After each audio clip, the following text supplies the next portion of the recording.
bwana kijana. Njoo bwana, mbona mbali sana? Njoo mara moja. Naona unaogopa, unakimbia nini sasa? Maana mitambo.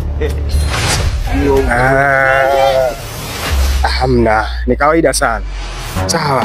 Ndugu yangu mimi naitwa Lunge na ningependa kujua wewe jina lako ni nani?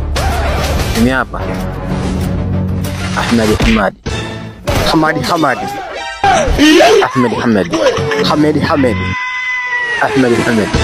Sawa. Bwana sasa unatokea wapi na unaelekea wapi?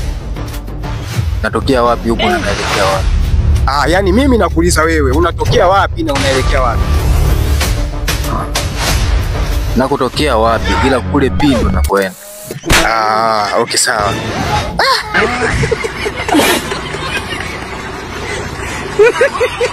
Uweze kupinga namna hiyo.